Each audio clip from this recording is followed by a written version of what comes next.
صلح حدیبیہ کے موقع پر پارہ نمبر 26 سورۃ الفتح، اس آیت کے شان نزول میں آپ اگر دیکھیں گے، صلح حدیبیہ کے متعلق باتیں آپ کو ملیں گی شان نزول میں، کہ حضرت عثمان رضی اللہ تعالیٰ عنہ کو آپ علیہ الصلوۃ والسلام نے بھیجا تھا مکہ مکرمہ، وہ جا کر بتائیں کہ میں کس لیے آیا ہوں، اللہ کے نبی اپنے قافلے کے ساتھ کس لیے آئے ہیں، وہ جا کر بتائیں، اور وہاں جتنے لوگ ہیں ان کو تسلی دیں جو آپ علیہ الصلوۃ والسلام کے لیے رکاوٹ بن رہے ہیں، وہ ان کو بتا دیں صرف عمرہ کرنے کے لیے آئے ہیں۔ وہ گئے اپنے 10 آدمیوں کے ساتھ، وہ چلے گئے۔ وہاں پر جانے کے بعد یہاں ان لوگوں کو خبر یہ ہوئی کہ حضرت عثمان رضی اللہ تعالیٰ عنہ کو شہید کر دیا گیا ہے۔ حالانکہ شہادت واقع نہیں ہوئی تھی، لیکن ایک افواہ پھیلا دی گئی۔ آپ علیہ الصلوۃ والسلام نے جب یہ خبر سنی کہ حضرت عثمان کو وہاں شہید کر دیا گیا، تو بیعت رضوان جو بہت مشہور و معروف واقعہ ہے، جس درخت کے نیچے آپ علیہ الصلوۃ والسلام نے تمام صحابہ کی بیعت لی تھی، تمام صحابہ کرام نے ایک کے اوپر ایک ہاتھ رکھ کر بیعت کی، اور اخیر میں آپ علیہ السلام نے یہ ارشاد فرمایا تھا کہ چونکہ عثمان یہاں موجود نہیں ہے، وہ شہید ہو گئے ہیں، تو لہذا میرا دوسرا ہاتھ عثمان کی طرف سے، یہ حضرت عثمان کی طرف سے آپ نے بھی بیعت لی۔ ان الذین یبایعونک انما یبایعون اللہ ید اللہ فوق ایدیہم، یہ آیت ہے۔ اس آیت کے شان نزول میں آپ کو واقعہ ملے گا۔ یہاں مجھے بتلانا مقصد یہ ہے کہ حضرت عثمان رضی اللہ تعالیٰ عنہ اگر واقعی شہید ہو گئے ہوتے، ہے نا، یا نہیں بھی ہوتے، اگر یہ افواہ ہے، اگر آپ علیہ الصلوۃ والسلام عالم الغیب ہوتے تو وہ فوراً خبر سنتے ہی کہہ دیتے کہ بھائی تم جھوٹ بول رہے ہو، یہ جھوٹی خبر ہے، حضرت عثمان ابھی شہید نہیں ہوئے، تم کیوں جھوٹ بول رہے ہو؟ لیکن نہیں، آپ نے یقین کر لیا، یقین کرنے کے بعد ان کی طرف سے بیعت بھی کر لی،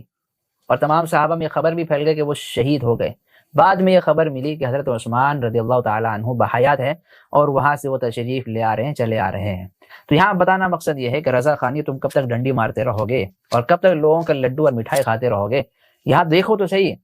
عالم الغیب اگر ہوتے تو وہ جانتے ہوئے بھی کیا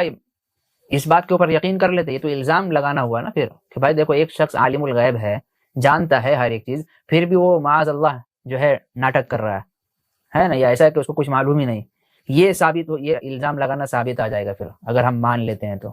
اس لیے خدا کے واسطے لوگوں کے ایمان پر حملہ ڈکیٹی مت کرو۔ صاف الفاظ میں یہ بات ہے، جتنا اللہ نے اپنے نبی کو غیب دیا، اللہ کے نبی نے وہ تمام غیب لوگوں تک پہنچائے، جو نہیں بتایا وہ آپ علیہ الصلوۃ والسلام کو نہیں معلوم، ختم۔ چونکہ سورہ مائدہ کے اندر اللہ تعالیٰ نے یہ فرما دیا ہے کہ میں نے فرمایا کہ یا ایھا الرسول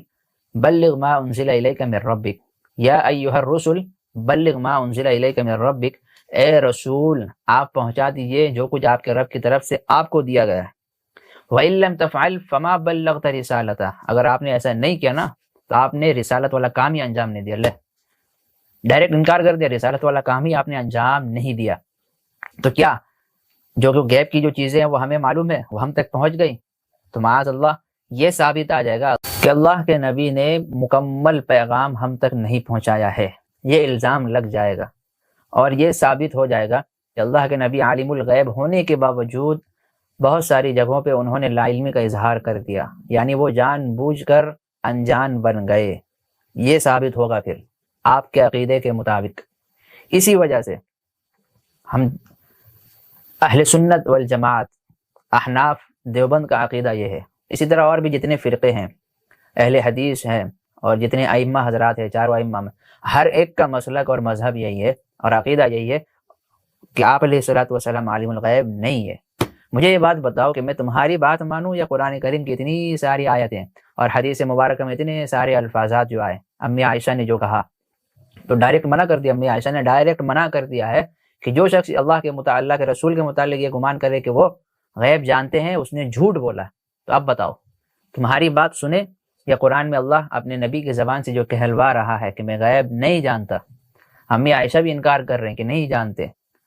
یہ بات سنے، کون سی بات سنی جائے تمہاری؟ اس لیے لوگوں کو دھوکہ دینا بند کرو، اور تمہارے پاس جتنے دلائل ہیں ان کا غیب سے کوئی تعلق نہیں ہے۔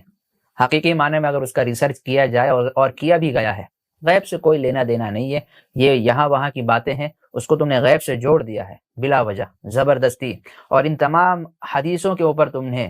پردہ ڈال دیا، تمام آیتوں کے اوپر تم نے پردہ ڈالا ہے۔ تو ذرا اپنے ایمان کے اوپر غور کرو. یہ تمام باتیں جو بتائی گئی، اللہ تبارک و تعالی ہم سب کو اس کے اوپر صحیح عقیدے کے ساتھ سمجھنے کی توفیق عطا فرمائے. وما